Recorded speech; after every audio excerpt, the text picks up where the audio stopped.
उस बरस मेरी पूरी दुनिया उलट-पुलट हो गई थी। मम्मी-पापा एक्सीडेंट में चले गए, कंपनी डूबने की कगार पर थी और ठीक उसी वक्त जब मेरी बड़ी बहन जिंदगी की सबसे मुश्किल लड़ाई लड़ रही थी, मैंने उससे सारे नाते तोड़ दिए। हाँ, मैंने खुद उससे दूर जाने का फैसला किया। 5 साल बाद उसकी कंपनी स्टॉक मार्केट में लिस्ट हो गई। वो कामयाब हो गई। लोग उसकी तारीफ करने लगे। सब उसे मैडम वो कहने लगे। फिर एक दिन एक रिपोर्टर ने इंटरव्यू में पूछा, इन सालों में आप सबसे ज्यादा किसकी शुक्रगुजार हैं? मैं बस उस लम्हे का अंदाजा लगा सकता हूँ। मेरी बहन की आंखें बर्फ जैसी ठंडी थीं, लेकिन आवाज बिल्कुल साफ। बोली, अपने उस भाई की जो पैसों के लिए मुझसे झगड़ कर चला गया। फिर बिना रुके बोली, नहीं, अब वो मेरा भाई भी नहीं है। उस वक्त शायद मुझे तकलीफ होनी चाहिए थी, लेकिन अब बहुत देर हो चुकी थी। रिपोर्टर ने फिर पूछा, वो अब कैसा है? उसके बाद उस रिपोर्टर ने ऑनलाइन खोजबीन शुरू कर दी।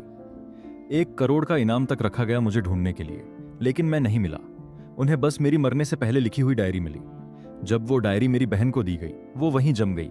हाथ कांप रहे थे, लेकिन अगले ही पल उसने डायरी कूड़ेदान में फेंक दी और बोली, ये नियन की कोई चाल है या फिर प्रोग्राम के लिए जानबूझकर किया जा रहा है। रिपोर्टर ने सिर हिलाया, धीरे से डायरी उठाई और बोला, ये सच में आपके भाई की आखिरी डायरी है, और जहां तक बॉडी की बात है, उसका अंतिम संस्कार हो चुका है, क्योंकि उसे लेने वाला कोई नहीं आया, इसलिए श्मशान ने प्रोसेस कर दिया।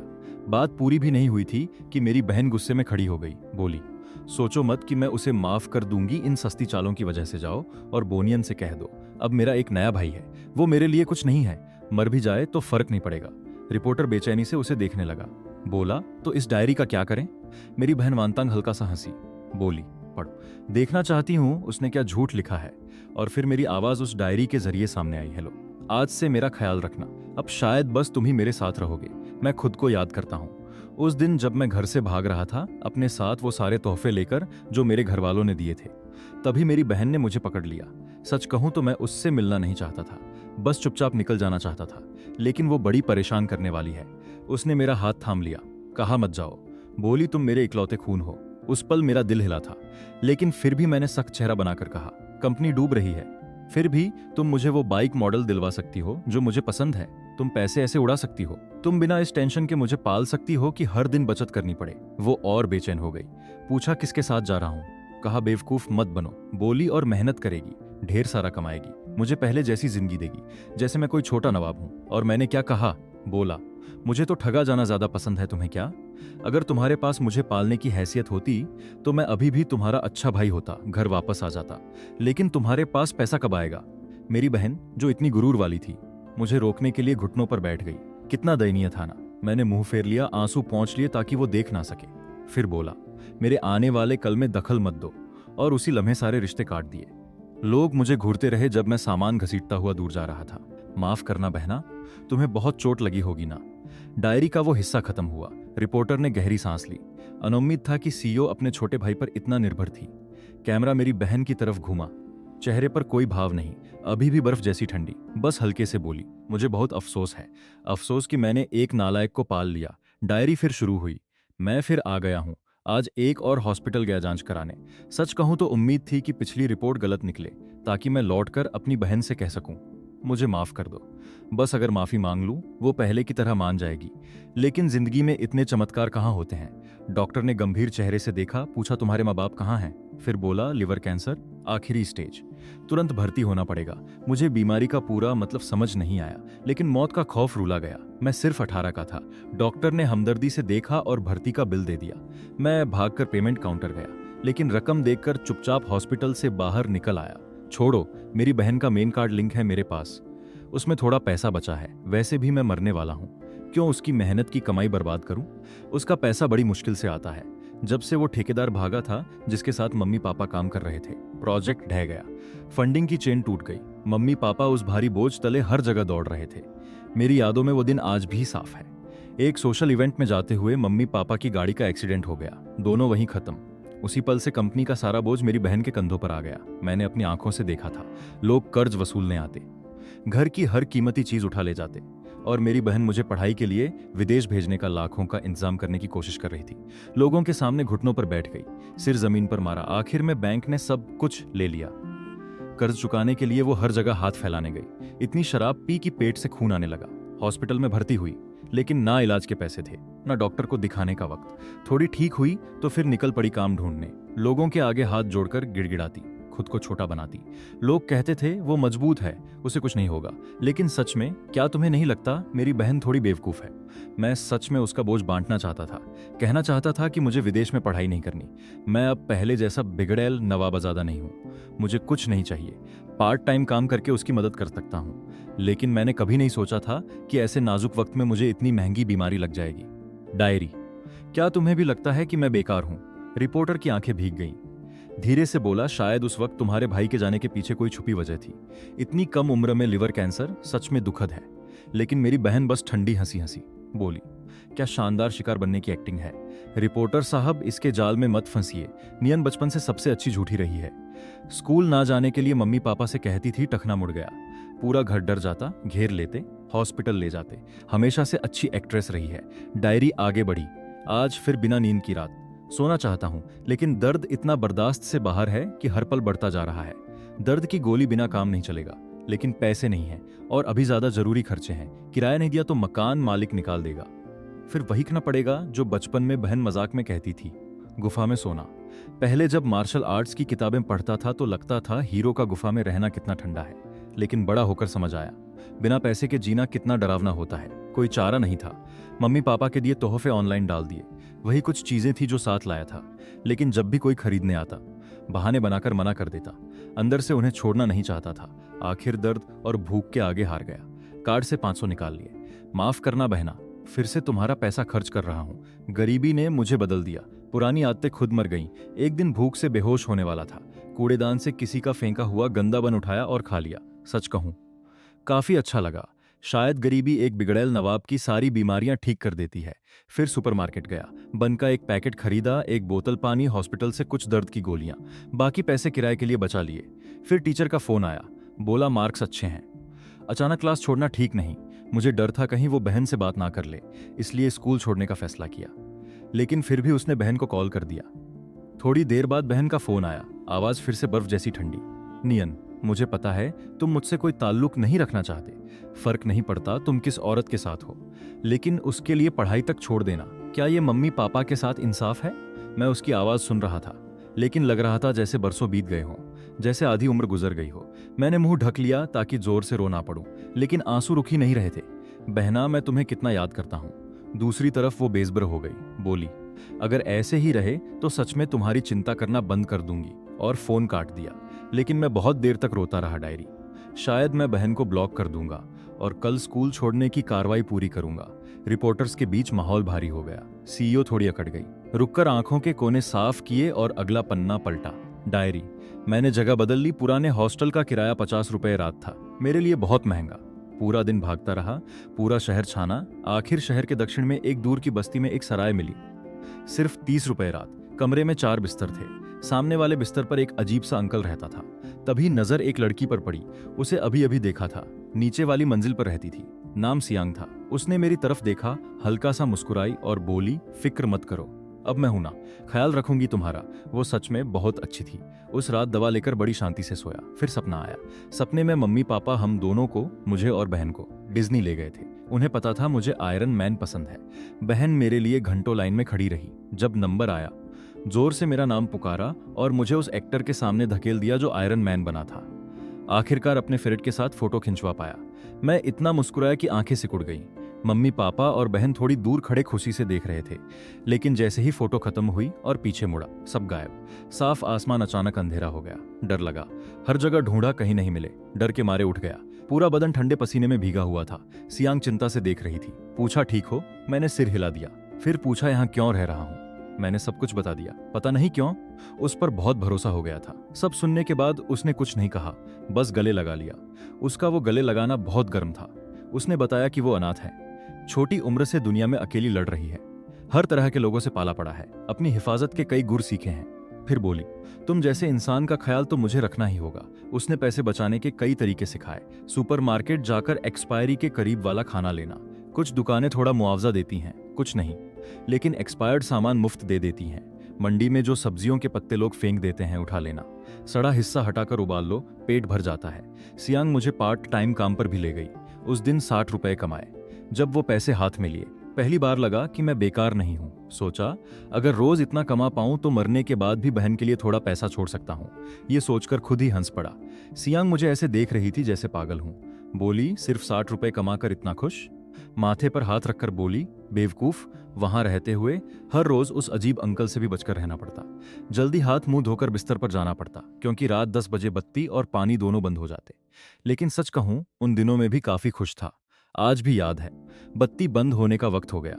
गुड नाइट रिपोर्टर ने गौर किया कि जब उस अंकल का जिक्र आया तो मेरी हमेशा बर्फ जैसी बहन ने भी चुपचाप अपनी मुट्ठियां कस लीं। उसे लगा शायद वो उतनी बेरहम नहीं जितना दिखाती है। लेकिन अगले ही पल सोचा, शायद सिर्फ भ्रम है। अगला पन्ना पलटा। डायरी मैंने सराय छोड़ दी। सियांग ने कल सब देख लिया। उसके पास खुद के लिए बचत नहीं है। फिर भी मुझे हॉस्पिटल ले जाना चाहती थी। पहले मैंने उसे बीमारी के बारे में नहीं बताया था। बस इतना कहा था कि बहन से लड़कर घर छोड़ आया हूँ। लेकिन अब छुपा नहीं सकता, शायद मैं सच में बदनसीब हूँ। अपनी बहन पर बोझ नहीं बनना चाहता, ना ही इस बहादुर बहन पर जिससे अभी मिला हूँ। उसने बताया था कि पैसे जमा कर रही है ताकि आगे चलकर अपनी कार रिपेयर की दुकान खोल सके, अपना घर बना सके। उसने कहा, मैं तुम्हें मरने नहीं दूंगी नौजवान। जब उसने ये कहा, उसकी आंखों में अजीब सी लाचारी थी। मैंने मुस्कुराकर सिर हिला दिया, लेकिन अंदर से बस सोच रहा था, अलविदा बहना। अगली सुबह चुपचाप अपना थोड़ा सा सामान घसीटते हुए निकल गया। अभी उकड़ू बैठकर डायरी लिख रहा हूँ। पैरों में दर्द है, थोड़ा रुककर आराम करता हूँ। हाँ, अब ठीक है। हाल ही में हालत और बिगड़ गई है। खून की उल्टियां शुरू हो गई हैं। अभी भी रुक नहीं पा रहा, फिर से खून आ गया। आसपास के लोग मुझे ऐसे देख रहे थे जैसे कोई भूत देख लिया हो। सब डर गए। दूर खड़े उंगली से इशारा कर रहे थे। मैं वहीं सिकुड़कर बैठ गया। काफी देर बाद सिर उठाया तो देखा डायरी पर खून गिर चुका है। जल्दी जल्दी हाथ से साफ करने की कोशिश की, लेकिन दाग और फैलता गया। माफ करना डायरी, तुम्हें भी गंदा कर दिया।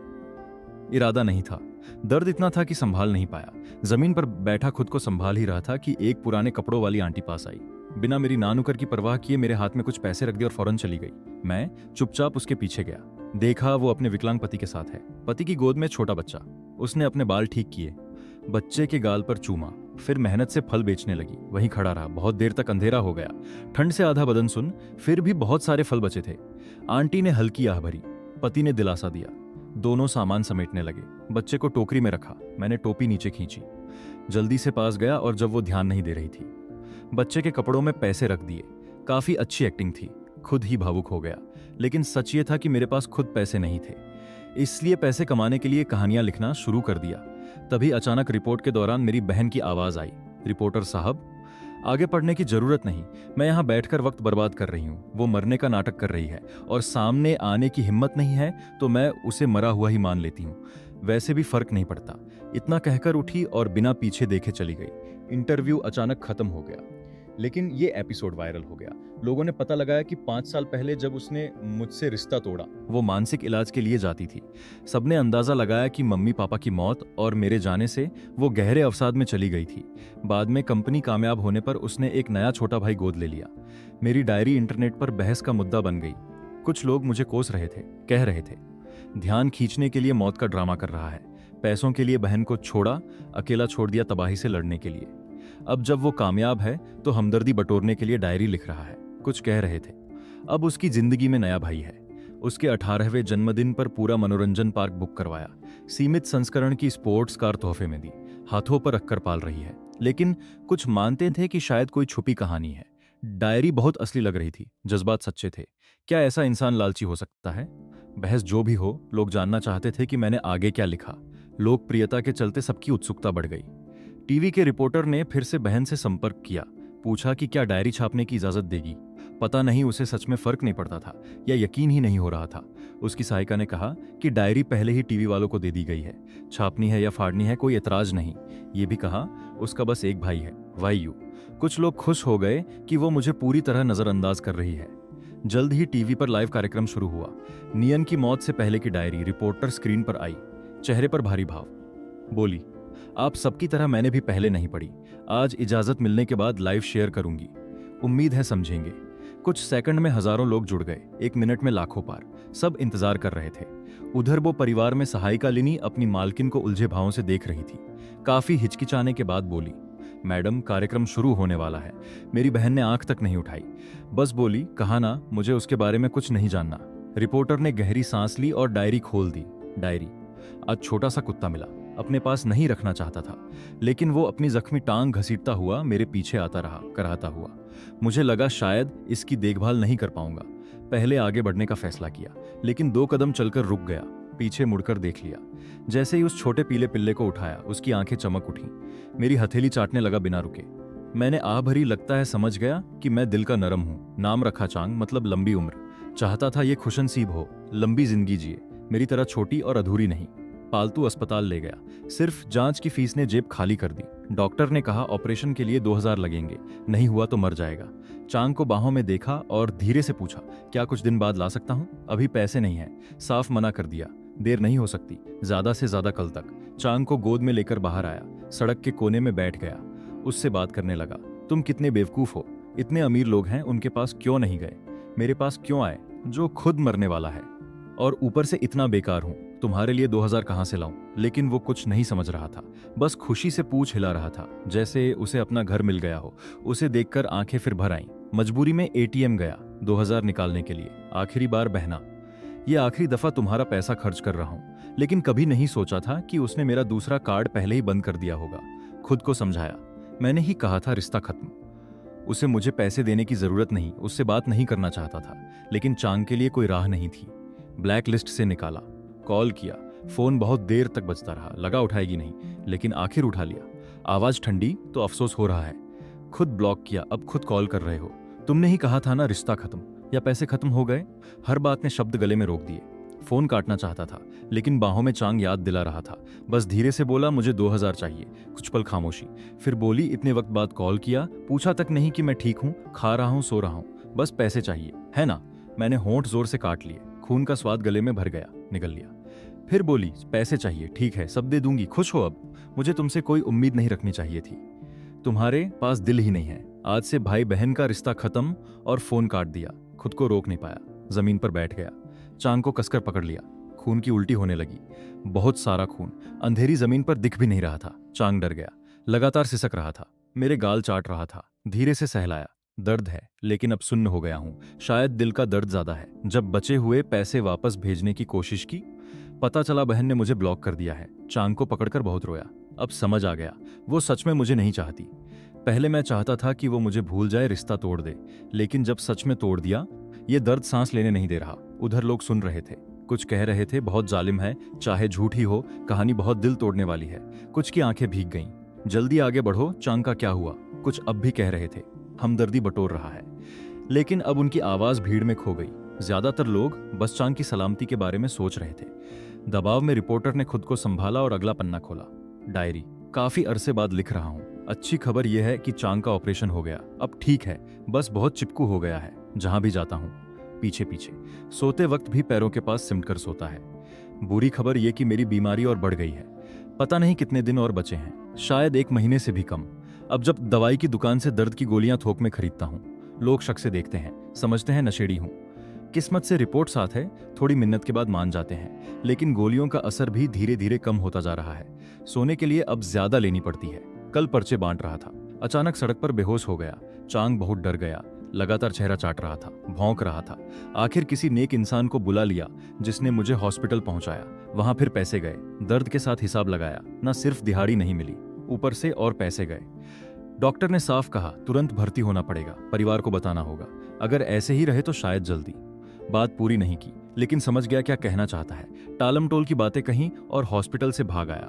भर्ती नहीं होने वाला, बहुत महंगा है। बाहर ही चांग मिल गया, देखते ही दौड़ कर आया। दर्द अभी भी कम नहीं, करवटें बदलता रहता, नींद नहीं आती। चांग मेरा दर्द समझ रहा था, बेचैन, कुछ कर नहीं सकता, बस चिपक कर बार बार चाट रहा था, जैसे रो रहा हो। कमजोर हाथ से सहलाया, कहा सब ठीक है, लेकिन अगले ही पल भागकर वॉशरूम गया। ऐसे उल्टी हुई जैसे अंदर का सब कुछ बाहर निकल रहा हो। पता नहीं कितना वक्त बीता, चक्कर आने तक उल्टी करता रहा। चांग की हल्की चाट से थोड़ा होश आया। आईने में खुद को देखा, बाल झड़ चुके, चेहरा पीला, जो गाल गोल मोल थे, अब इतने पिचके कि थोड़ी नुकीली लग रही थी। बहन मजाक में कहती थी, बेबी फेस है, इसमें कोई ताकत नहीं। लेकिन अब लग रहा था यही चेहरा हमेशा के लिए ठहर जाएगा। हमेशा जवान रहना भी शायद अच्छा नहीं। मैं धीरे धीरे बड़ा होना चाहता था, बहन के पास रहना चाहता था, उसे अपना घर बसाते देखना चाहता था, कामयाब और खुश।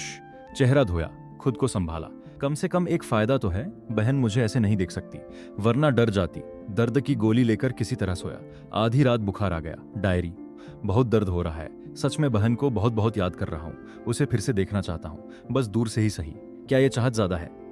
फैसला किया, चांग के साथ उसे देखने जाऊंगा। हैट, मास्क और काला कोट पहना, बिल्कुल जासूस जैसा, बस दूर से एक नजर। डायरी। वापस आ गया। बहन अब भी पहले जैसी खूबसूरत और काबिल है, बस थोड़ी लंबी और दुबली हो गई है। एक नजर देखकर जाना चाहता था, लेकिन खुश नहीं लग रही थी, जबकि पहले हंसना बहुत पसंद था। शायद अगले जन्म में फिर उसके साथ रहूंगा। समझ नहीं आया वो हॉस्पिटल क्यों गई, मानसिक इलाज की जरूरत क्यों। उसके जाने के बाद उसके डॉक्टर से मिला, ठंडे अंदाज में बोला, मरीज की निजी बात है, लेकिन बार बार गुजारिश करने पर आ भरी, तुम्हारी बहन बहुत बीमार है, माँ बाप की मौत ने तोड़ दिया, तुम्हारे जाने ने और गहरे अपराध बोध में डाल दिया। उसे लगता है वो अच्छी नहीं है, तुम्हारा ख्याल नहीं रख पाई, इसलिए तुम छोड़ गए, खुद को नुकसान पहुंचाने लगी है। ये सुनकर रोया, बहुत रोया, फिर हंस पड़ा। कितनी बेवकूफ है मेरी बहन, असली बेकार तो मैं हूं। मैं ही उसे नीचे खींच रहा था। वो तो दुनिया की सबसे अच्छी बहन है, पूरे साल की कमाई बचाकर मुझे महंगा जन्मदिन का तोहफा देती। स्कूल में जो बदमाश तंग करते उन्हें मारती, चाहे खुद को सजा मिले। माँ बाप के जाने के बाद सब अकेले संभाला, इतना दबाव सहा, फिर भी मुझे आरामदायक जिंदगी दी। मैं उससे नफरत कैसे कर सकता हूँ? उसी वक्त पढ़ने वाला रुक गया। डायरी कैमरे के सामने दिखाई। उस पन्ने पर सुंदर लिखावट के साथ कुछ निशान थे, जैसे भीगकर सूख गया हो। शायद बहुत देर तक रोया था। आंसुओं ने पन्ना भिगो दिया। पढ़ने वाले की आंखें भी भर आईं। कांपती आवाज में जारी रखा, कितना बेकार हूं, कुछ नहीं कर सकता। बहन को अपने सामने से गुजरते देखा, लेकिन गले लगाने की हिम्मत नहीं हुई। जिस पल नजरें मिली वो पहचान भी नहीं पाई। हाँ, मेरी हालत अब बहुत खराब है, बेहतर है वो मुझे ऐसे ना देखे, नहीं चाहता वो दुखी हो।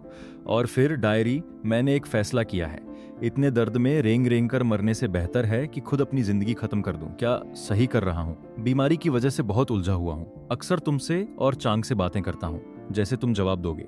नींद की गोलियां खरीद ली हैं, लेकिन अचानक ख्याल आता है, चांग का क्या होगा? उसे ऐसे नहीं छोड़ सकता। बहन के पास छोड़ना चाहता हूं ताकि उसका ख्याल रखे, उसे साथ ही मिले। सच कहूं, ये आइडिया बहुत समझदारी भरा लगा, लेकिन फिर याद आया, कल मेरा जन्मदिन है, एक दिन और रुकूंगा। अपने जन्मदिन वाले दिन मरना नहीं चाहता। पिछले साल 17 का हुआ था। मम्मी पापा ने सीमित संस्करण का ई स्पोर्ट सामान दिया। जैसे ही खोला, पापा ने कंधे पर हाथ रखा, हंसकर बोले, तू सबसे ठंडा लड़का है।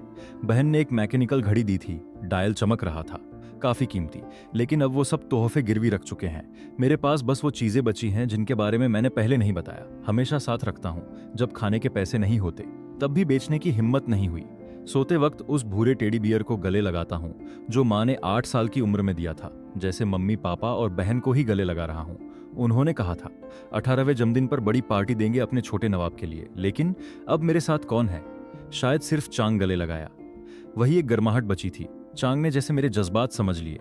गीली जीभ से बार बार हथेली और गाल चाटने लगा, जैसे गर्म रखने की कोशिश कर रहा हो। थोड़ी गुदगुदी हुई, मुस्कुराया और चूम लिया। फिर बेकरी ले गया। छोटा केक खरीदना चाहता था। पहले जन्मदिनों पर बस दूर से देखता था, कीमत सैकड़ों में, बस खड़ा खड़ा तकता रहता। दुकानदार चिढ़कर बोलती, खरीदना है तो लो वरना निकलो। फिर गोद में चांग को देखकर बोली, यहाँ जानवर ले आए, अभी देखा था भरवा खिलौना पकड़े हो। शायद चांग इतना गंदा था कि खिलौना लगा। बार बार माफी मांगी। सबसे सस्ता चॉकलेट केक कप खरीदा, 20 रुपए का। पार्क की बेंच पर बैठ गया, चांग को गले लगाकर। मोमबत्तियां नहीं थी तो मन में ही मांगा, आंखें बंद की, चांग हमेशा सलामत रहे, बहन कामयाब हो, लंबी उम्र पाए, खुश रहे। आंखें खोली, केक चांग को दे दिया। बड़ी खुशी से खाने लगा, जैसे मेरा बड़ा होना मना रहा हो। मुझे भी बहुत मन था, लेकिन कुछ कौर के बाद गिर पड़ा, सब उलट गया। बाद में चांग को पालतू दुकान ले गया, नहलवाया, 200 खर्च हुए। दुकानदार बोला, इतना प्यारा कुत्ता कभी नहीं देखा, साफ सुथरा, अच्छी खुशबू के साथ। जब वापस लिया, गहरी सांस ली। जिंदगी जीना एक तोहफा है जो ऊपर से मिला। अब ये तोहफा बहन को देना चाहता हूँ। चांग उसकी देखभाल करे, मेरी जगह साथ रहे, और 20,000 जो जमा किए हैं चुपचाप दरवाजे के नीचे रख दूंगा। अगर सब ठीक रहा तो ये आखिरी लिखावट होगी। कल दूसरी दुनिया में मम्मी पापा से मिलने जाऊंगा। डायरी, तुम्हें याद करूंगा। चांग, तुम्हें भी बचाऊंगा। और बहना, हमेशा तुम्हारी हिफाजत करूंगा। लगा यहीं सब खत्म, लेकिन रिपोर्टर ने अनजाने में अगला पन्ना पलट दिया। माफ करना चांग, मैं तुम्हारा ख्याल नहीं रख पाया। बहन ने सोचा होगा कि तुम किसी का पालतू हो, या शायद अपनाया ही नहीं। मैं थोड़ी दूर छुपकर खड़ा था, सोच रहा था कि जब बहन ले जाएगी तब चला जाऊंगा। लेकिन चांग अचानक पट्टा तुड़ाकर मेरी तरफ भागा। हाँ, अगर खुद दे देता तो शायद ठीक होता। बार बार कह रहा था, मत जाओ, मुझे छोड़कर मत जाओ। लेकिन उसने मुश्किल से सिर उठाया, हल्की सिसकी, मेरे चेहरे को चाटा और आंखें बंद कर ली। कसकर गले लगाया, धीरे धीरे गाने लगा, अच्छा पिल्ला दरवाजा खोलो। गाते हुए आंसू लगातार गिरते रहे। चांग को मम्मी पापा की कब्र के पास उस छोटी पहाड़ी पर दफनाया। आज रात चांद पूरा नहीं है, लेकिन बहुत चमकीला। मैं और इंतजार नहीं कर सकता। चांग, थोड़ा धीरे भागो, मैं भी आ रहा हूं तुम्हारे पास, मम्मी पापा के पास। अलविदा बहना डायरी यहीं खत्म हो गई। जैसे ही पढ़ना खत्म हुआ, लाइव में टिप्पणियों की बाढ़ आ गई। चांग भी मर गया और नियन भी। कितना जालिम है। खुद मरना काफी नहीं था, पिल्ले को भी मार दिया। उस बेचारे का क्या कसूर। चांग के लिए बहुत दुख हो रहा। मुझे मार दो लेकिन कुत्ते को मत छुओ। लोग पूछ रहे थे क्या नियन सच में मर गया, या ये सब कार्यक्रम का असर है।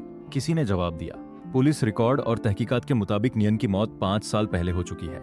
ये कोई शो नहीं, ना नकली मौत। मरे हुए इंसान के बारे में बुरा मत कहिए। अपने शब्दों का ध्यान रखें। डायरी महफूज जवाब नहीं। शुक्रिया। लाइव का जवाब नहीं। लाइव बंद कर दिया गया, लेकिन लोगों की उत्सुकता खत्म नहीं हुई। सीईओ के सोशल मीडिया पर पैम भरने लगे। विषय चलन में आ गया, सीईओ का भाई पैगाम मर चुका है, डायरी सच है। तभी डायरी में जिक्र हुई। दूसरी बहन सियांग ने ऑनलाइन पोस्ट किया, नियन नियन मर गया, मुझे माफ कर दो, बिना बताए चली गई। बहुत ढूंढा, नहीं मिला। अगर पहले हॉस्पिटल ले जाती तो शायद इतनी जल्दी नहीं जाता। पहले लोग शक कर रहे थे, लेकिन जब साथ की तस्वीर पोस्ट की तो सब चुप। तस्वीर में मुस्कुराता लड़का बिल्कुल वही था जो डायरी में था। अब सबको यकीन हो गया। पूरा इंटरनेट टूट गया। हैशटैग्स फैल गए। नियन नियन, चांग हम तुम्हें घर ले जाएंगे, क्या तुम दोनों वहां ठीक हो।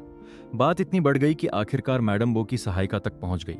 काफी देर फोन देखती रही, हिचकिचाहट हुई, लेकिन आखिर बोल ही पड़ी, मैडम 5 साल पहले आपने एक मटमैले रंग का पिल्ला देखा था। मैडम ने हैरानी से देखा, फिर धीरे से सिर हिलाया। उस दिन काम से लौट रही थी। गेट के पास एक छोटा पिल्ला दिखा, हल्का रंग, गुलाबी नाक, साफ और प्यारा। लगा किसी का पालतू है। याद आया उसे भी छोटे जानवर पसंद थे। पास गई, सहलाया। पिल्ला बहुत अच्छा था, पूंछ हिला रहा था। सोचा मालिक आएगा। घर चली गई। थोड़ी देर बाद बाहर शोर सुनाई दिया। खिड़की से देखा, एक लड़का सड़क के बीच उस पिल्ले को पकड़कर बुरी तरह रो रहा था। शायद वही मालिक था। सुना पिल्ला मालिक को ना देखकर घबराया, पट्टा तोड़कर भाग गया। सहायिका ये सुनकर सन्न रह गई। फोन बजा। फाइल खोली तो चेहरा बदल गया। मैडम माफ कीजिए, इस बीच मैंने आपकी जानकारी के बिना डायरी और आपके भाई की तहकीकात की। वो सच में मर चुका है। पुलिस ने मौत 5 साल पहले दर्ज की, सबूत असली हैं। जहर लेकर खुदकुशी की, डायरी भी असली है। सहायिका ने उसकी तरफ देखने की हिम्मत नहीं की, धीरे से बोली, ये टैग्स भी देख लीजिए, लोग जानना चाहते हैं। डायरी पूरे इंटरनेट पर फैल चुकी है, शायद आप भी जानना चाहेंगी। दरवाजे की तरफ बढ़ते हुए आखिरी बात कही, आपके भाई ने सच में बहुत कुछ सहा है। दरवाजा धीरे से बंद हुआ। हल्की क्लिक, जैसे दुनिया बाहर रह गई। अंदर सिर्फ मैडम बो और उसके हाथ में वो भारी दस्तावेज। हवा जैसे ठहर गई, जो ठंडापन और बेपरवाही दिखा रही थी, पल भर में टूट गई। जैसे फूला हुआ गुब्बारा फट जाए। दस्तावेज तुरंत खोलने की हिम्मत नहीं, बस ठंडी उंगलियों से खुरदरे किनारे छू रही थी। दिमाग में इंटरव्यू घूम रहा था। रिपोर्टर का डायरी निकालना, वो अजीब सा दर्द जो तब महसूस हुआ, वो छोटे छोटे शक जिन्हें दबा दिया, और वो अपराध बोध। मैं चाहता था उसे साथी मिले, चांग का ख्याल रखने वाला कोई हो। उस वक्त उसे ये सब नियन का झूठ लगा था। कांपते हाथों से दस्तावेज खोला, लेकिन अब सब जहरीली सुइयों की तरह दिल में चुभ रहा था। कांपते पन्ने पर पुलिस का मृत्यु प्रमाण पत्र, काले सफेद अक्षरों में ठंडी सच्चाई। नाम नियन, लिंग पुरुष, मौत की तारीख 5 साल पहले, वो पतझड़ की रात। आखिरी बात के सिर्फ 3 महीने बाद, सिर्फ 3 महीने, मौत की वजह जहर। जगह चंग्याओ नदी के पास, झाड़ियों में, वहीं जहां डायरी में लिखा था, माँ बाप की राख के पास। वहां एक कमजोर बूढ़ा दिखने वाला लड़का मिला। वही मैं था, कोई लेने नहीं आया। नियमों के मुताबिक अंतिम संस्कार कर दिया गया। राख अस्थायी तौर पर रख ली गई। हर शब्द कुंद चाकू की तरह दिल काट रहा था। किसी ने दावा नहीं किया। ये 4 शब्द जोरदार तमाचे की तरह चेहरे पर पड़े। उस वक्त वो क्या कर रही थी? शायद मानसिक इलाज ले रही थी, शायद किसी पार्टी में जबरदस्ती मुस्कुरा रही थी, शायद एक बार भी नहीं सोचा कि मैं जिंदा भी हूं या नहीं। फाइल में तस्वीरें भी थी, साफ नहीं, लेकिन हालत समझने के लिए काफी। दुबला पतला, पहचान से बाहर लड़का पेड़ के सहारे बैठा, वही काला कोट, हैट से चेहरा ढका, पैरों के पास खाली दवाइयों के पैकेट और नींद की गोलियों के खोल, बाहों में बस पुराना गंदा भूरा टेडी बियर। वांतांग ने तुरंत पहचाना, वही तोहफा जो माँ ने 8 साल की उम्र में दिया था, जिसे हमेशा साथ रखा। एक और तस्वीर, डायरी ठीक पास मिली, प्लास्टिक में सावधानी से लपेटी हुई, जैसे नमी से बचाने की कोशिश की गई हो। आखिरी पल तक बस डायरी को बचा रहा था। सांसें तेज हो गईं, नजर धुंधली, जल्दी से मुंह ढका, सीने से उठती टूटी आवाज रुक नहीं पाई। आंसू फट पड़े, जैसे जलते हुए त्वचा चीर रहे हों। नियन नियन, आवाज अपनी भी नहीं लग रही थी। कोई नाटक नहीं, कोई कहानी नहीं, सच में बीमार था, सच में अकेला। आखिरी सांसों में बीमारी और दुनिया की बेरुखी झेल रहा था। फिर भी हर पल मेरे बारे में सोच रहा था, अपनी बेवकूफ बड़ी बहन के बारे में। जो कुछ कहा सब जानबूझकर था। दूर करने के लिए। इसलिए नहीं कि प्यार नहीं करता था, बल्कि इसलिए कि बहुत ज्यादा करता था। इतना कि सारे इल्जाम और दर्द खुद उठाना चाहता था, बस मुझ पर बोझ ना बने। और मैंने क्या किया? हर बात पर यकीन कर लिया। 5 साल नफरत करती रही, मौत की खबर पर भी कहा मर भी जाए तो फर्क नहीं। नया भाई गोद ले लिया उसकी जगह भरने के लिए। कभी समझने की कोशिश ही नहीं की कि उस दिन उसने ऐसा फैसला क्यों लिया। भारी पछतावे और अपराध बोध की लहर डुबोने लगी। आखिरी बातें याद आईं, सब दे दूंगी। खुश हो? तुमसे कोई उम्मीद नहीं रखनी चाहिए थी। दिल ही नहीं है तुम्हारे पास। फोन काट दिया, ब्लॉक कर दिया। उस वक्त कितना दर्द हुआ होगा, कितना। याद आया, खून उलट रहा था, चांग को पकड़कर बुरी तरह रो रहा था। सालों से दबा दर्द अब चीख बन गया। खुद को संभाल नहीं पाई, कुर्सी से फिसलकर फर्श पर बैठ गई, खोई हुई बच्ची की तरह। शरीर समेटकर जोर जोर से रोने लगी। उस रोने में सिर्फ पछतावा नहीं था, बल्कि ऐसा दर्द जो कभी ठीक नहीं हो सकता। जमीन पर हाथ मार रही थी, नाखून कालीन में धंसने वाले थे। मैं बचा सकती थी, मैं पहचान सकती थी। पहचान क्यों नहीं पाई? वो दिन याद आया। मेले में भीड़ के बाहर दुबला पतला इंसान, टोपी और मास्क पहने, वो मैं था। उसका नियन नियन। वो देख रही थी, लेकिन ठंडेपन से नजर हटा ली। अगर उस वक्त रुक जाती, पास आकर एक बार पूछ लेती। लेकिन जिंदगी में अगर नहीं होते। दफ्तर के बाहर लिनी और बाकी लोग अंदर से आती टूटी रोने की आवाज सुन रहे थे। एक दूसरे को देखते, चिंता और हमदर्दी। लेकिन कोई अंदर जाने की हिम्मत नहीं कर रहा। सब जानते थे उसे ये दर्द महसूस करना जरूरी है। सच्चाई का सामना करना ही होगा। पता नहीं कितनी देर रोती रही, जब तक आवाज बैठ नहीं गई। जैसे सारे आंसू खत्म, बस बेकाबू झटके बचे। जमीन पर गिरी, खाली आंखों से महंगे झूमर को ताक रही थी, जैसे दुनिया से रंग गायब हो गया हो। अगले दिन भी कंपनी नहीं गई। जरूरी काम लिनी ने संभाले। शाम को चिंतित होकर बंगले पहुंची। चाबी से दरवाजा खोला, तेज शराब की बुटक आई। कमरा बिखरा हुआ, खाली बोतलें हर तरफ। वानतांग अभी भी कल वाला सूट पहने, सोफे के कोने में सिकुड़ी, बाल बिखरे, आंखें सूजी, सूखे आंसुओं के निशान। लेकिन हाथ में डायरी की फोटोकॉपी कसकर पकड़ी। मैडम लिनी धीरे धीरे पास आई। वानतांग ने सिर उठाया, नजरें खाली। कुछ देर बाद लिनी के चेहरे पर टिकी। लिनी, आवाज इतनी भारी कि सुनना मुश्किल। वो मुझसे नफरत करता था, आखिर तक नफरत करता रहा। लिनी के दिल में चुभन। झुककर खाली बोतल ले ली, बोली, मैडम, डायरी के हिसाब से मिस्टर नियन ने कभी आपसे नफरत नहीं की। आखिर तक बस यही चाहता था कि आप खुश रहें। वानतांग हल्का हंसी, टूटी हंसी। खुश? मैंने उसे खो दिया। फिर बोतल उठाने लगी। लिनी ने रोका, मैडम, ऐसे नहीं। अगर मिस्टर नियन आपको ऐसे देखेगा तो उसे भी सुकून नहीं मिलेगा। बुदबुदाई सुकून, आंखों से फिर आंसू। दर्द से कितना डरता था, अकेला गया होगा, कितना डर लगा होगा। चांग भी साथ नहीं था। आखिर में बस वो टेडी बियर पकड़े था जो माँ ने दिया। आगे बोल नहीं पाई, चुपचाप रोती रही। लिनी ने मुश्किल से उठाकर बिस्तर पर पहुंचाया, पानी पिलाया। तब तक बैठी रही जब तक सो नहीं गई। सोते में भी चेहरे पर शिकन। लिनी ने आह भरी, जानती थी वक्त चाहिए।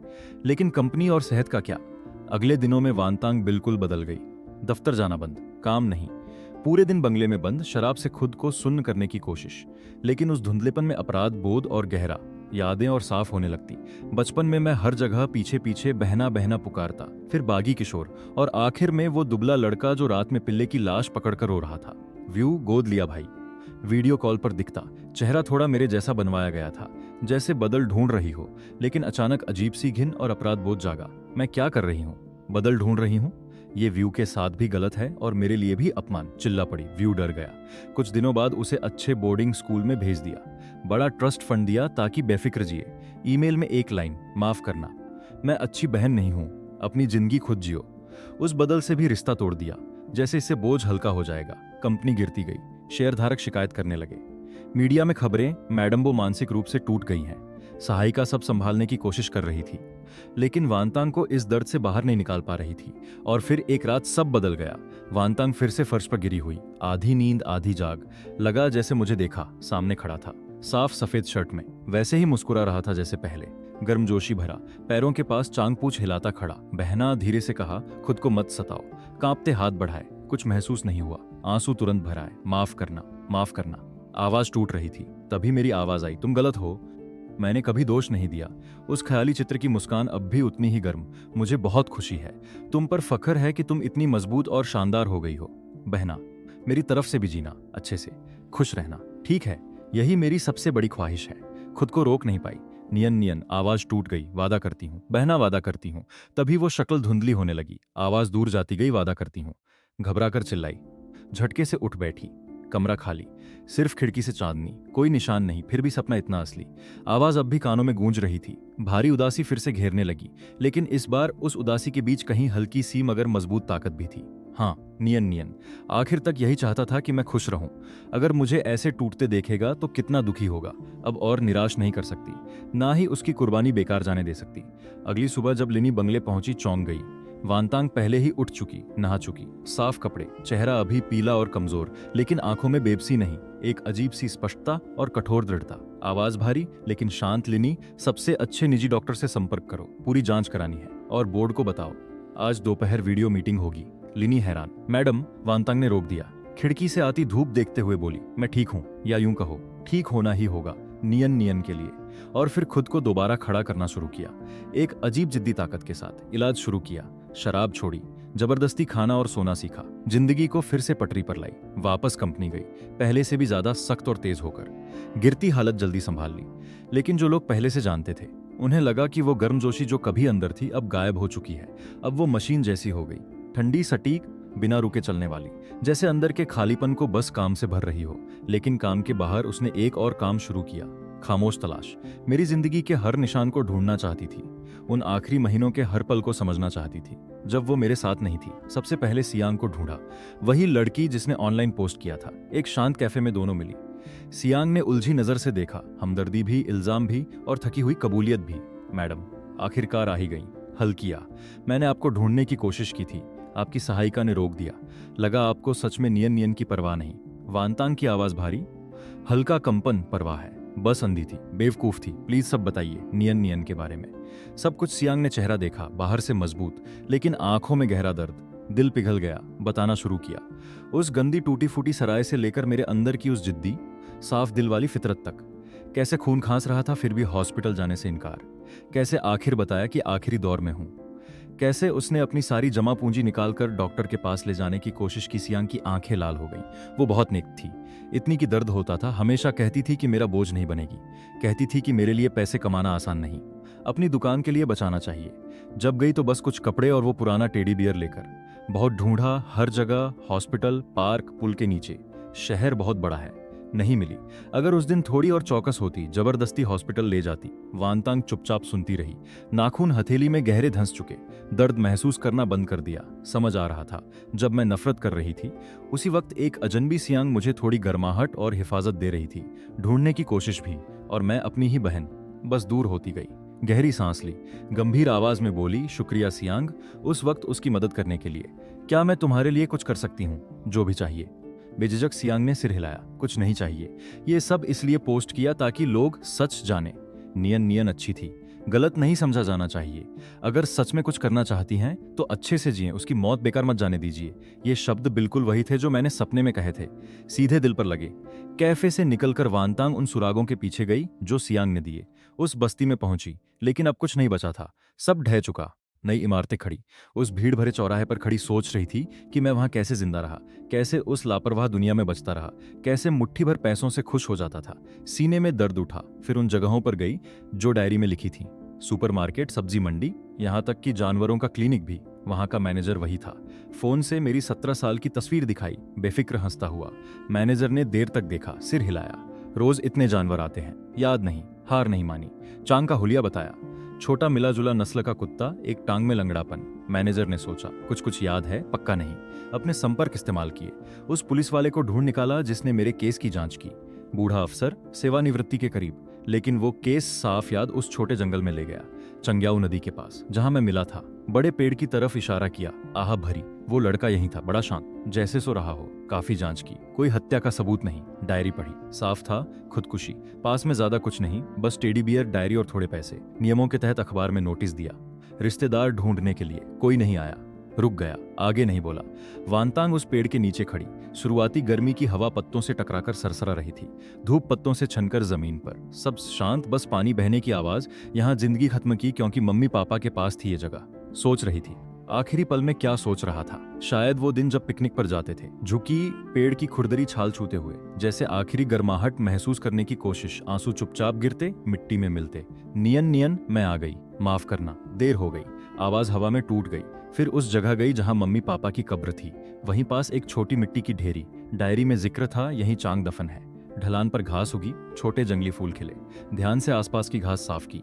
चांग की कब्र के पास खुद एक छोटी सुंदर अर्न दफनाई। उसके अंदर डायरी की राख जिसे खास तरीके से बिना प्रदूषण के जलवाया, छोटी ढेरी को सहलाया, धीरे से बोली, चांग, शुक्रिया उन आखिरी दिनों में साथ रहने के लिए। अब यहीं रहो। नियन के साथ, मम्मी पापा के साथ, मम्मी पापा की कब्र के सामने खड़ी हुई, तस्वीरें देखते हुए 3 बार गहराई से झुकी। आवाज शांत लेकिन मजबूत, मम्मी पापा माफ कर दो, अपने भाई का ख्याल नहीं रख पाई, लेकिन वादा करती हूँ अब से अच्छे से जीऊंगी। नियन की तरफ से भी उसकी जिंदगी बेकार नहीं जाने दूंगी, कुछ ऐसा करूंगी जिससे उसकी मौत का मतलब बने। शहर लौटकर बड़ा फैसला लिया, प्रेस कॉन्फ्रेंस बुलाई, अपनी निजी दौलत का बड़ा हिस्सा दान करने का ऐलान, एक नई संस्था के लिए, नियन चांग फाउंडेशन। 2 कामों पर ध्यान देगी। पहला, गरीब कैंसर के मरीजों खासकर किशोरों को इलाज और मानसिक सहारा देना। दूसरा, बेसहारा जानवरों को बचाना, ठीक से आश्रय और गोद लेने का इंतजाम करना। प्रेस कॉन्फ्रेंस में पहली बार सबके सामने मेरा नाम लिया, ज्यादा तफसील नहीं दी, बस इतना कहा, मेरा भाई नियन अपनी जिंदगी में अजनबियों की दया भी देखी और जिंदगी की सख्तियां भी झेली। ये संस्था उसी की याद में है और उन लोगों की मदद के लिए जो उसी तरह दर्द और जद्दोजहद से गुजर रहे हैं। चाहती हूं कि हर जिंदगी को रहम मिले और हर भलाई लंबे समय तक जिंदा रहे। इस कदम ने कारोबारी दुनिया हिला दी और आम लोगों के दिल छू लिए जो पहले ताने मार रहे थे। अब धीरे धीरे उनकी जगह इज्जत और समझ ने ले ली। लोगों को पता चला कि उस ठंडी सीईओ के पीछे गहरा दर्द और प्रायश्चित छुपा है। संस्था का काम जल्दी शुरू हुआ, खुद हिस्सा लेने लगी। प्रोजेक्ट देखना, हॉस्पिटल में बच्चों से मिलना, बचाव केंद्रों में जाना, उन छोटे जानवरों को देखना जो गोद लिए जाने का इंतजार कर रहे हैं। कभी कभी चेहरे पर सच्ची नरमी दिख जाती, आंखों की उदासी पूरी तरह कभी खत्म नहीं हुई, लेकिन अब उस दर्द के साथ जीना सीख रही थी। अक्सर एक बच्चों के हॉस्पिटल जाती जो संस्था चलाती थी, बाहर बैठकर बीमार बच्चों को देखती। एक बार एक छोटा बच्चा, वही बीमारी जो मुझे थी, कीमो से बाल गिर चुके, फिर भी मुस्कुरा रहा था। उस पल बचपन की याद आ गई, पास गई, सिर सहलाया, नया खिलौना दिया।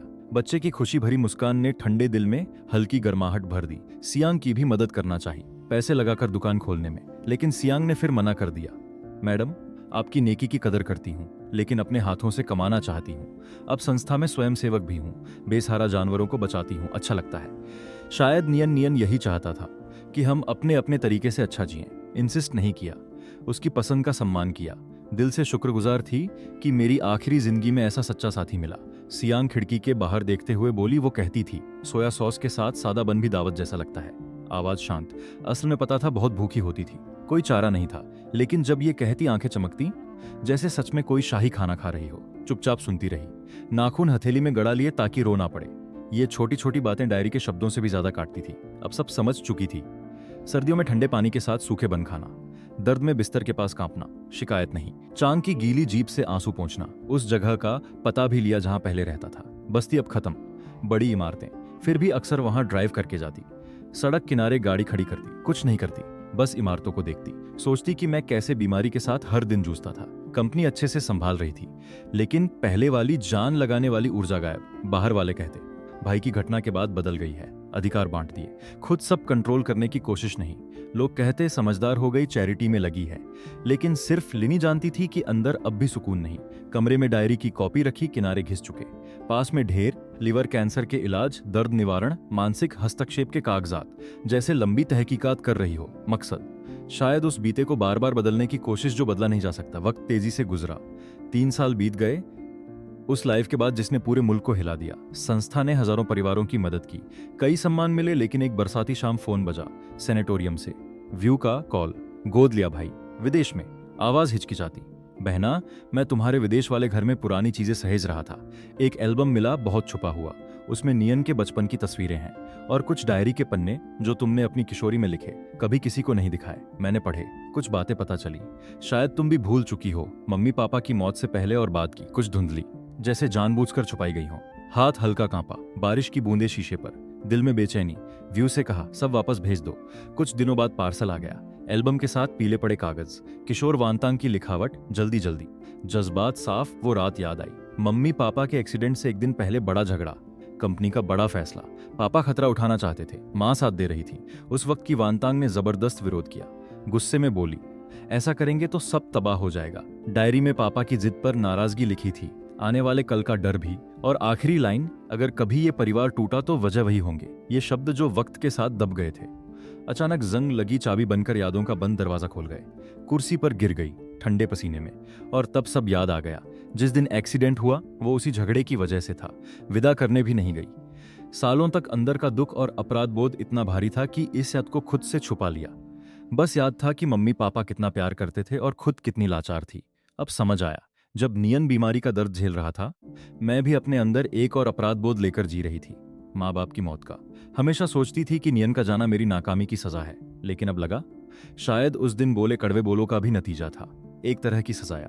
ये ते दर्द अपराध बोध कुचल रहा था। 2 दिन कमरे में बंद रही। बाहर आकर लिनी से बोली, नियन और चांग और मम्मी पापा की कब्र पर जाऊंगी, कब्रिस्तान में, जहां अब मेरी और चांग की कब्र माँ बाप के पास ही थी, जो वानतांग ने बाद में बंदोबस्त किया। तस्वीर में मैं अब भी मुस्कुरा रहा था, चांग पैरों के पास, काले कोट में हल्की बारिश में बिना छतरी खड़ी। काफी देर तस्वीर देखती रही, फिर घुटनों पर, रो नहीं रही थी, बस हाथों से तस्वीर पर जमा पानी साफ कर रही थी। नियन नियन, लगता है तुम्हारी बहन कुछ समझने लगी है। हमेशा सोचती थी कि काफी नहीं थी, इसलिए तुम्हें खोया। अब पीछे मुड़कर लगता है शायद बहुत पहले से परिवार की तकदीर मुश्किल राह पर धकेली जा चुकी थी। पापा को खतरा लेना ही था, माँ ने साथ दिया। मैं उस वक्त बहुत जिद्दी थी, और तुम्हारी बदकिस्मत बीमारी, सब मिलकर ही शायद आगे जो हुआ उसका सबब बने। तुम्हारी बहन गलत थी, या कम उम्र में बेवकूफ़ी भरी बातें कहीं, बाद में भी गलत रही, बस खुद को साबित करने में लगी। समझी ही नहीं कि तुम सब ढोंग कर रहे थे। सच्चाई पता चली तो खुद को सजा देना सीखा, तुम्हारी आखिरी ख्वाहिश तक भूल गई। धीरे से बोली, तुम चाहते थे कि मैं हमेशा खुश रहूं, पहले लगता था नामुमकिन है। तुम्हारे बिना कैसे? थोड़ी देर रुकी, बारिश बालों से बह रही थी आंसुओं के साथ। इस बार खुद को रोका नहीं, लेकिन अब कोशिश करूंगी। सच में आवाज धीमी लेकिन मजबूत। तुम्हारी तरफ से संस्था आगे बढ़ाऊंगी, तुम्हारे जैसे बच्चों की मदद। कंपनी को भी ऐसा बनाऊंगी जो और लोगों के काम आए। अपनी जिंदगी कबूल करने की कोशिश करूंगी। व्यू को भी वो बच्चा भी आसान जिंदगी नहीं जी रहा। फुसफुसाई, नियन, शायद कभी खुद को पूरी तरह माफ नहीं कर पाऊंगी, लेकिन वादा करती हूँ अब बीते में नहीं फंसूंगी, अच्छे से जीऊंगी, तुम्हारी यादों को साथ लेकर। शायद यही तुम देखना चाहते थे, है ना? झुककर माथा ठंडी कब्र पर टिकाया, जैसे उस पार से कोई जवाब महसूस करना चाहती हो। थोड़ी देर बाद बारिश थमी, बादलों से हल्की धूप कब्रिस्तान पर पड़ती, सफेद गुलदाउदी पर चमक, पंखुड़ियों पर जमी बूंदें दमक रहीं। धीरे धीरे खड़ी हुई, आखिरी बार तस्वीर देखी, फिर मुड़कर चलती। कदम पहले जितने भारी नहीं, अब भी धीमे, लेकिन उनमें अजीब सी मजबूती। पस के चीड़ के पेड़ों से हवा गुजर रही थी, हल्की सरसराहट, जैसे कोई लंबी सांस छोड़ रहा हो, या फिर राहत की धीमी फुसफुसाहट। शायद यही कहानी अपने अंत तक पहुंचती है, माफी, पछतावे और प्रायश्चित की कहानी, और उन जख्मों के साथ आगे बढ़ने की। वानतांग की जिंदगी आखिरकार उस सबसे दर्दनाक अध्याय को पार कर चुकी थी।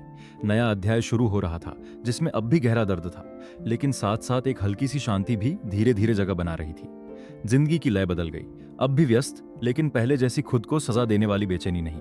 बाकायदा इलाज शुरू किया, अंदर की उलझनें सुलझाने के लिए। माँ बाप की मौत का अपराध बोध, मुझे जरूरत से ज्यादा बचाने की चाह, जो बाद में टूटकर पछतावे में बदल गई। आसान नहीं था, नींद ना आना, मिजाज बदलना, लेकिन हार नहीं मानी। व्यू के साथ रिश्ता भी बदलने लगा। पहली बार खुद फोन किया, लंबी विदेशी कॉल, पुरानी बातें ज्यादा समझाई नहीं, बस दिल से शुक्रिया कहा, भूले हुए हिस्से दिखाने के लिए। कहा कि दूरी और असुरक्षा समझती है। साफ कहा, खून का रिश्ता हो या ना हो, अब हम परिवार हैं। सच्चा जुड़ाव बनाना चाहती हूँ। संस्था बढ़ती गई, अब सिर्फ आर्थिक मदद नहीं, पेशेवर टीमें बनाई, इलाज, मानसिक सहारा, दर्द निवारण। एक सालाना रात्रिभोज में एक लड़की जिसने इलाज पाया, हाथ पकड़कर रोते हुए बोली, आपकी और नियन की वजह से मुझे दूसरी जिंदगी मिली। उस पल दिल में सिर्फ राहत नहीं, अजीब सी शांति, जैसे मेरी जिंदगी किसी और तरीके से आगे बढ़ रही हो। अब भी कब्रिस्तान जाती, लेकिन हर बार दुख में डूबी नहीं। कभी सूरजमुखी ले जाती जो मुझे पसंद थे, कभी चुपचाप बैठकर अपनी जिंदगी सुनाती। संस्था का हाल, कंपनी की परेशानियां, जैसे पहले मैं पास बैठा सुनता था। एक बार चांग की छोटी कब्र के सामने नया खिलौना रखा, चांग इसका ख्याल रखना। वक्त उड़ता गया, 2 साल और एक कारोबारी फोरम के बाद होटल की लॉबी में अचानक पुराना चेहरा मिला, वही रिपोर्टर लिन, जिसने उस दिन डायरी लाइफ पढ़ी। अब मीडिया में बड़ा नाम, बालों में हल्की सफेदी, मुस्कुराते आगा आया, आंखों में अब भी हल्की तलाश, मैडम बहुत दिन हो गए। शांत स्वर में हाथ मिलाया, रिपोर्टर साहब कैसे हैं? कैफे में बैठे, सामान्य बातों के बाद लिन हिचकिचाया, मैडम इन सालों में ठीक हैं? कॉफी कप घुमाते खिड़की से चमकते शहर को देखते हुए बोली, पूरी तरह ठीक तो नहीं, बुरा भी नहीं, बीते के साथ जीना सीख लिया, शायद यही बड़ा होना है, बस कीमत बहुत भारी थी। रुकी, फिर बोली, उस डायरी ने बहुत लोगों को बदला, मुझे भी। जिंदगी की नाजुकता और रिश्तों की अहमियत समझाई। हमेशा ठीक से शुक्रिया कहना चाहती थी, और माफी भी। लिन ने हल्की मुस्कान से सिर हिलाया, शुक्रिया तो मुझे कहना चाहिए, आपने मुझे नियन नियन की आखिरी आवाज सुनाने दी। दर्दनाक था, लेकिन अगर वो डायरी नहीं होती, शायद आप हमेशा उस झूठ में जीती जो खुद बनाया था, और वो उसके लिए गैर मुनासिब होता। थोड़ी खामोशी, फिर लिन ने जैसे फैसला किया, बैग से हल्का पीला पड़ा लिफाफा निकाला, हैरान हुई। ये क्या है? लिन धीरे से बोला। डायरी के साथ मिला था जब मैंने नियन की चीजें सहेजी। उस वक्त देने का सही मौका नहीं लगा, अपने पास रखा। अब लगता है आपको मिलना चाहिए। दिल एक पल रुका, धीरे से खोला। अंदर कोई खत नहीं, एक पुरानी रंगीन ड्राइंग जैसे कॉपी से फाड़ी गई हो। किनारे ऊबड़ खाबड़, नीला आसमान, चमकता सूरज, हरी घास, एक लड़की पोनीटेल में मुस्कुराती, खुद वांतांग छोटी। एक हाथ से छोटे लड़के का हाथ पकड़े, मैनियन। दूसरे हाथ में छोटा पिल्ला, चांग। पीछे मम्मी पापा मुस्कुराते। ऊपर कोने में टेढ़े मेढ़े लेकिन ध्यान से लिखे शब्द, माय फैमिली। बनाने वाला नियन। ख्वाहिश काश मेरी बहन हमेशा खुश रहे। पीछे और भी छोटे जल्दी जल्दी लिखे शब्द बाद में जोड़े गए। बहना, माफ करना, और मैं तुमसे बहुत प्यार करता हूँ। नजर धुंधली हो गई, जैसे मैं दिख रहा था आखिरी पलों में। दर्द से कांपते हाथों से ये ड्राइंग बनाते हुए, वो परिवार जिसे सबसे ज्यादा चाहता था लेकिन कभी पा नहीं सका। दिल में कोई शिकायत नहीं, सिर्फ माफी और प्यार। उस पतले कागज को कस पकड़ लिया, जैसे दुनिया की सबसे कीमती चीज आंसू गिरने लगे। लेकिन जल्दी से उंगलियों से पोंछ दिए, डरते हुए कि कहीं मेरे छोड़े निशान मिटना। आवाज टूट गई। वो हमेशा मेरे बारे में सोचता था। लिन की आंखें भी भर आई। चुपचाप सिर हिलाया। उस रात ड्राइंग को सावधानी से फ्रेम किया, कमरे में टांग दिया। पास में डायरी की कॉपी। काफी देर खड़ी रही, बस देखती रही। आने वाले दिनों में वांतांग फिर से ही ताकतवर सीईओ बन गई। कारोबार में मशहूर। वांतांग फिर से वही, बाहर से पहले जैसी मजबूत, लेकिन दिल के सबसे गहरे कोने में उस 18 साल के लड़के और उसके छोटे पिल्ले के लिए एक कोमल जगह हमें बनी रही। अब भूलने की कोशिश नहीं करती, याद रखना चुन लिया। इस भारी प्यार को साथ लेकर दुनिया में आगे बढ़ती रही, वैसे जीने की कोशिश जैसा मैं देखना चाहता था। जानती थी कि जिंदगी की बारिश फिर कभी लौट सकती है, लेकिन अब दिल में मेरे और अपने लिए एक हमेशा की गर्म छतरी बना ली थी। ये कहानी पूरी तरह खुशगवार अंत नहीं थी, लेकिन अब इसमें सच्ची पूर्णता थी, जख्मों के साथ भी आगे बढ़ने की। जिंदगी धीरे धीरे नई सामान्यता में ढली। वो ड्राइंग, माय फैमिली, दिल के सबसे ठंडे कोने में छोटी सी रोशनी बन गई। दुख मिटाया नहीं, लेकिन तीखे अपराध बोध को कम किया। अब समझ आया कि मैं सिर्फ दर्द और पछतावा देकर नहीं गया, बल्कि सच्चा साफ प्यार और दुआ भी देकर गया। यही समझ ताकत बन गई। अपनी जिंदगी खुद गढ़ना शुरू किया। सिर्फ काम नहीं, पुराना शौक तैल चित्रकारी फिर से शुरू। हफ्ते के आखिर की कक्षाएं, तारपीन की खुशबू, तुलिका का कैनवास पर चलना पुरानी शांति देता। मंजर बनाती, खामोश चीजें बनाती, लेकिन कभी इंसानों को नहीं, खासकर अपने परिवार को, क्योंकि मेरी बनाई ड्राइंग ही काफी थी। उसे खराब करने की हिम्मत नहीं। व्यू के साथ रिश्ता भी सहज हो गया। पढ़ाई पूरी करके वापस आया, लेकिन वो कंपनी नहीं गया। खुद मेहनत से टेक्नोलॉजी कंपनी में लगा। पसंद का सम्मान किया। रहनुमाई चाहिए तो सलाह दी, हुक्म नहीं। कभी कभी साथ खाना, काम की बातें, जिंदगी की बातें, जैसे असली भाई बहन। एक बार व्यू अपनी प्रेमिका को मिलाने लाया। लड़की थोड़ी घबराई, मुस्कुराकर लाल लिफाफा दिया। अच्छे से रहना, एक दूसरे को समझना। उस पल सोचा, अगर नियन होता शायद वो भी यहाँ होता, मेरे बगल में मुस्कुराता। कुछ लोग साथ ना भी हों, फिर भी हमारे लिए खुश होते हैं। बहना, खुश रहना। वक्त बीतता गया। 10 साल। बालों में सफेदी, आंखें ज्यादा शांत। धीरे धीरे बोझ कम किया। रणनीति और भलाई पर ध्यान। बगीचे में सूरजमुखी और सफेद गुलदाउदी लगाए। एक फिल्म साज ने संपर्क किया, नियन चांग की कहानी पर फिल्म बनाने। सोचकर हाँ कही, शर्त रखी, सच दिखाया जाए, ध्यान संस्था के काम पर हो, कैमरे में शांत और पुरेकीन। जब संस्था की बात करती, आंखों में चमक। किसी ने पूछा, उस अंधेरे से कैसे बाहर आई? धीरे से बोली, बाहर नहीं आई, बस उसे साथ जीना सीख लिया। जिनसे प्यार करते हैं वो हमेशा हमारा हिस्सा बन जाते हैं। फिल्म ने दिल छू लिए, कहानी मिसाल बन गई। टूटने के बाद खुद को फिर से बनाने की। व्यू की शादी में खड़ी, नए जोड़े को देख रही थी। अनजाने में सोच रही, अगर नियन होता शायद यहाँ होता, पास खड़ा, मुस्कुराता। वक्त बीतता गया। वांतांग अब दादी बन चुकी। छोटी सी पोती न्यानिन को गोद में लिए। बच्ची की आंखें बिल्कुल मेरी जैसी। गाड़ी में बैठाकर सूरजमुखी के बीच टहलाती। देखो, ये तुम्हारे चाचा और चांग हैं, बहुत प्यार करते हैं तुम्हें। न्यानिन 3 साल की हुई, साफ बोली दादी। उस एक शब्द ने दिल में कुछ हल्का किया। साथ वक्त बिताने लगी। परियों की कहानियां सुनाती, लेकिन कभी मेरा नाम नहीं लेती। शायद दर्द अब भी गहरा। कारोबारी दुनिया में मिसाल बन गई। सब देखा, अंधेरी रातें, टूटना फिर जुड़ना। धीरे धीरे पीछे हटने लगी। बगीचे का ख्याल, फूलों को खिलते मुरझाते देखना। एक रात न्यानिन ने आसमान की सबसे चमकीली तारे की तरफ इशारा किया। दादी, वो चमक रहा है। मुस्कुराकर बोली, शायद तुम्हारे चाचा हमें देख रहे हैं। 70वें जन्मदिन पर व्यू ने हाथ से बनाया फोटो एल्बम दिया। पहले पन्ने पर माय फैमिली मूवी। न्यानिन ने छोटे छोटे हाथों से लिखा, परदादा परदादी, चाचा, चांग और हम। आखिरी पन्ने खाली। व्यू बोला, बाकी हम साथ भरेंगे। तस्वीर हल्के से छुई, आंखें नम, होठों पर सुकून भरी मुस्कान। ये तोहफा बता रहा था, मैं कभी भुलाया नहीं गया, अब भी परिवार की यादों में जिंदा हूं। पुरानी चीजें सहेजी, लेबल लगाए ताकि न्यानिन जाने उसका परिवार कहां से आया। आखिर में वांतांग, जिसने पूरी जिंदगी भलाई और दूसरों की मदद में लगा दी, अपने बुढ़ापे में शांति से जी। आखिरी पलों में धीरे से बोली, मम्मी पापा, नियन, तुम मुझे लेने आए हो। माफ करना ख्याल नहीं रख पाई। आंखों से आंसू बह रहे थे, जैसे एक बच्ची रो रही हो। लेकिन जब आखिरी सांस ली, चेहरे पर शांत, संतुष्ट, मासूम मुस्कान, जैसे आखिरकार सुकून मिल गया हो।